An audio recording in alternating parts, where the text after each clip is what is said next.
தமிழ்நாட்டின் வளர்ச்சிப் பயணத்தில் ஒருவரையும் பின்தங்க விடமாட்டோம், வெல்வோம் ஒன்றாக.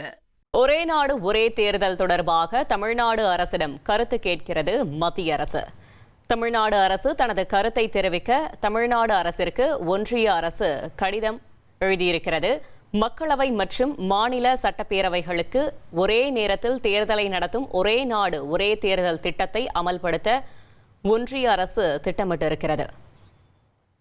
மேலும் தகவலை செய்தியாளர் தாயுமானவன் வழங்கிட கேட்கலாம். தாயுமானவன் வணக்கம், முழு தகவலை சொல்லுங்க.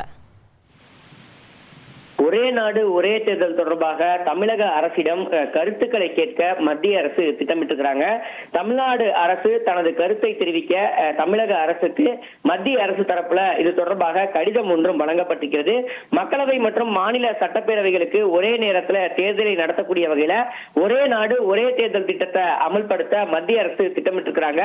இது தொடர்பாக குடியரசு முன்னாள் தலைவர் ராம்நாத் கோவிந்த் தலைமையிலான குழு இது தொடர்பான வரைவு மசோதாவை தயாரித்து மத்திய அரசிடம் அண்மையில சமர்ப்பித்திருந்தாங்க.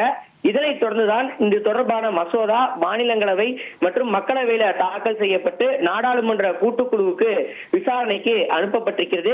இந்த நிலையில 2029ஆம் ஆண்டு முதல் ஒரே நாடு ஒரே தேர்தல் திட்டம் அமலுக்கு கொண்டு வர மாநில அரசுகளுடைய கருத்துக்களை அறிய மத்திய உள்துறை அமைச்சகம் நோட்டீஸ வழங்கியிருக்கிறாங்க. ஒரே நாடு ஒரே தேர்தல் குறித்து தமிழக அரசின் கருத்துக்களை தெரிவிக்க இந்த நோட்டீஸ் என்பது வழங்கப்பட்டிருக்கிறது. தமிழக சட்டப்பேரவை தேர்தல் ஏப்ரல் மாதம் நடைபெற இருக்கக்கூடிய நிலையில ஒரே நாடு ஒரே தேர்தல் குறித்து மத்திய உள்துறை அமைச்சரகம் நோட்டீஸ் எழுதியிருப்பது தற்போது பரபரப்பை ஏற்படுத்தியிருக்கிறது. கடந்த 1951ஆம் ஆண்டு முதல் 67ஆம் ஆண்டு வரை மக்களவை சட்டப்பேரவைகளுக்கான ஒரே நேரத்தில் தேர்தல் என்பது நடத்தப்பட்டது. அதன் பிறகு இந்த நடைமுறை என்பது பின்பற்றப்படாத சூழல்ல தற்போது ஒவ்வொரு ஆண்டும் ஏதாவது ஒரு தேர்தல் நடத்தப்பட்டு வருகிறது. இன்னும் காரணமாக தேர்தல் செலவு அதிகரித்து வருவதால அரசு ஊழியர்கள், பாதுகாப்பு படை வீரர்கள், அலுவலர்கள் கடுமையாக இந்த தேர்தல் பணிகளால் பாதிக்கப்படுறாங்க.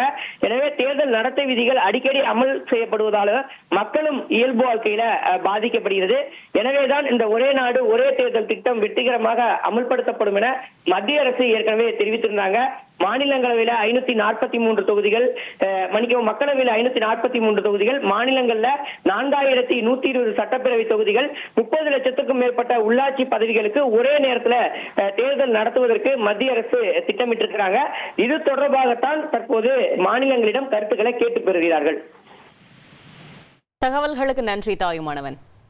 தமிழ்நாட்டின் வளர்ச்சிப் பயணத்தில் ஒருவரையும் பின்தங்க விடமாட்டோம், வெல்வோம் ஒன்றாக.